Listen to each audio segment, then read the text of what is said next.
been seeing some of the impacts on especially lower Jefferson Parish this morning, and we've been speaking with Parish President Mike Yenny all week long. They've been prepping for this, and he's joining us now by the phone. Now that you guys are finally starting to see some effects, we wanted to check back in with you. Sure, Leslie Shiva. Just to give you all an update right now, as of this morning, we had 10,000 total power outages throughout all of Jefferson Parish. Entergy has 421 crews out here right now, and they've gotten that number down to about 6,000. A good portion of those are in Grand Isle, where LA1 is impassable from Grand Isle to Port Fourchon. Okay. I talked to Mayor Commodell this morning, and he told me that the tidal surge had gone down, but high tide was between 8 and 9 o'clock, so it was going to come back up. And of course, he's very concerned about the amount of rain and wind that could still be coming in. We expect anywhere between 4 to 6 inches of rain in Jefferson Parish over the next 24 hours. So the good news is we get that sometimes on a rainfall in a normal day. So, we feel that our system is going to be able to pump that down very quickly. We're at 99.3% pump capacity. We actually brought online a new pump out in Kenner at the West Return pump station. So we're 25% more pump capacity at that station. Overnight, we had about 0.3 inches of rain since midnight. Total rain event for this storm has been 0.8 inches of rainfall.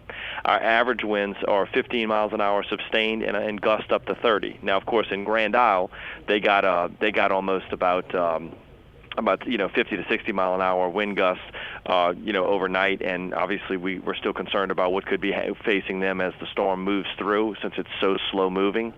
And the river level in most of Jefferson Parish has been at 16.6 inches, and that's been at 16 feet 6 inches, and that's as of 5 a.m. this morning.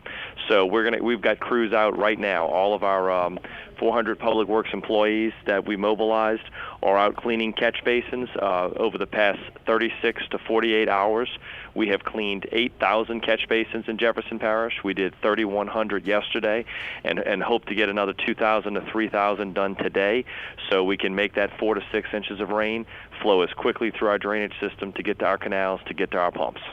As we're speaking, we want to let people know we do have a live picture of Lower Lafitte on the screen right now. We're looking at a lot of sandbags there. That's right. Paul Dudley has been all morning long. He's been in Jefferson Parish. He was at Lafitte, Barraterra, John Lafitte, and it looks like there's a lot of overflow from the storm surge.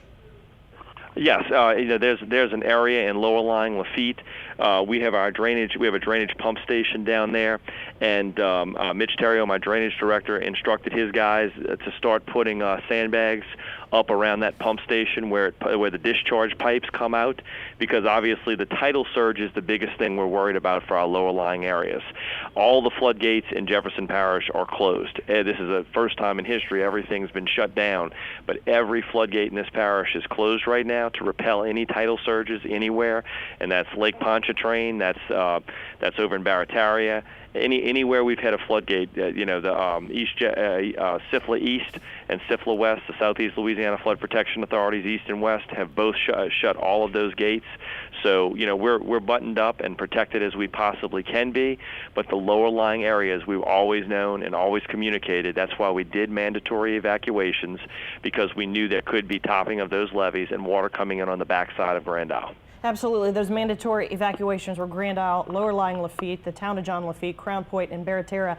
But actually, Paul Dudley, our reporter, was talking to some of the residents who did stay behind in low-lying Lafitte. Did you find a lot of residents did not heed your warnings? Well, again, a lot of times they feel very complacent because the types of storms we have been having, they're so unusual the way it's been going on. Those storms have kind of gotten people to be complacent. And this is, I hate to say it, I'm thankful. This is another one where it has not been as strong as it could have been.